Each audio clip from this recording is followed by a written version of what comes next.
Square bought Tidal for $297 million, which is not a huge investment for the $100 billion company, but why is a finance company buying a music streaming service?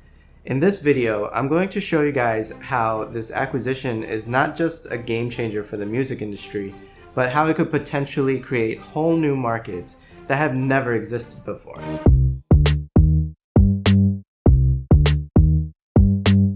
Hey, it's Kesh. Sit back, relax, and grab a hot chocolate because we're about to go on a journey. Back in 2009, during the midst of the financial crisis, when all of the banks were in full panic and our economic systems were crumbling, a boy named Jack Dorsey decided that that was the time that he would create a financial services company. He launched Square during the Great Recession. If you had asked anyone during that time if this was a good idea, the obvious answer would have been a resounding no. But in hindsight, Jack saw an opportunity that everyone else had missed, and it surprised him that no one had even solved this problem yet. That problem was that his friend Jim wanted to sell some stuff, but he couldn't accept credit card payments. Jim didn't own a store and he didn't have a cash register. All he had was his phone. If you're thinking to yourself, what the hell? Like, there must be an obvious solution to this. Yeah, it sounds pretty obvious now, but it wasn't like that at the time. You have to remember that the iPhone came out just 2 years earlier and smartphones were still a fairly new technology. So Square created a credit card reader that would plug into your phone so you could process the payments from anywhere. This wasn't a one-off event either. In 2006, Jack also noticed that there wasn't a good way to share updates of his activity with a small group of his friends. Again, this sounds obvious, like, hello, what about group texting? I couldn't find any records of group texting being sent before the iPhone came out in 2007. If you use group texting before the iPhone, let me know in the comments because even I didn't believe it. So anyway, this was the inspiration for Twitter. So with a proven track record of having incredible foresight, what is Jack working on now? He just sold his first tweet as an NFT for $2.9 million. This gives us a little bit of an insight into what he might be thinking with Tidal, and the more I think about this, the more it makes sense to me. Okay, so think about this for a second. Tidal's mission is to empower artists and create a closer connection between the artist and their fans. Square's mission is to empower entrepreneurs and provide them with an all-in-one platform to run their businesses. And NFTs, or non-fungible tokens, are a type of cryptocurrency like Bitcoin or Ethereum. But unlike Bitcoin, where there's no difference between my Bitcoin and yours, every NFT is unique, kind of like baseball or basketball cards. For our purposes, what you need to know is that an NFT is just a way to prove ownership of digital items. The ownership part is important, and I'll explain why later in the video. So how do these three things tie together?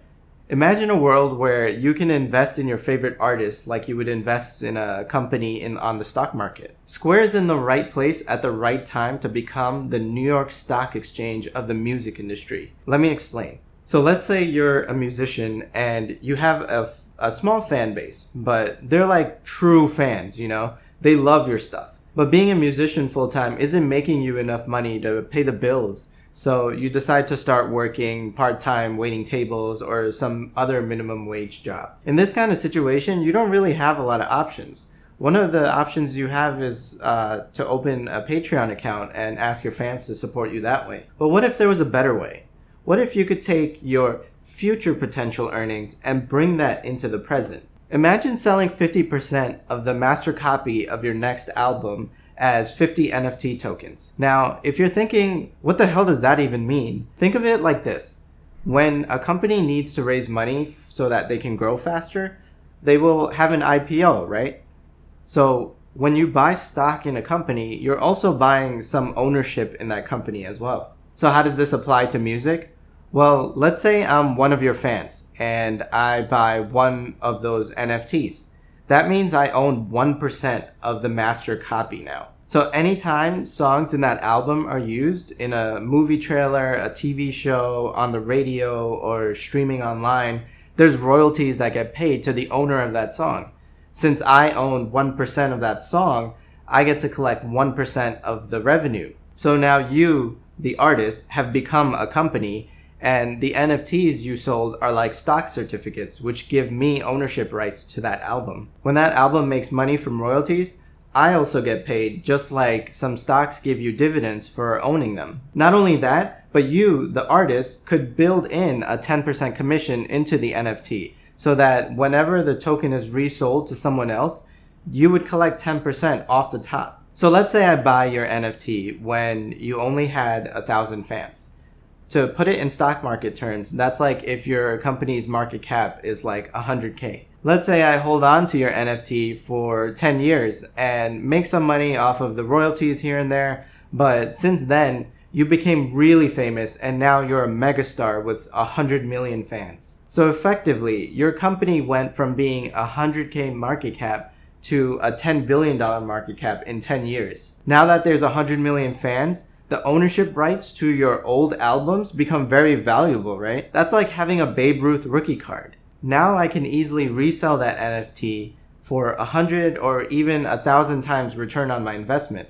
So if I bought your NFT for $1,000 originally, then it would be worth up to $1 million now. And when I do sell it, you'll get 10% of the sale price automatically because it's enforced by smart contracts. That's not just for when I sell it, but whenever anyone sells any of your NFTs. So if there's an active marketplace where everyone is buying and selling your NFTs, then you would be making 10% on all of those trades. You would essentially become a platform. If there's one thing you need to remember from this video, it's this. NFTs will enable creators to become their own platforms. As you keep making new albums and making master copies into NFTs, you'll be creating value for your fans, and you would also be creating an ecosystem where people could buy into your world. So do you see why this is such a powerful business model now?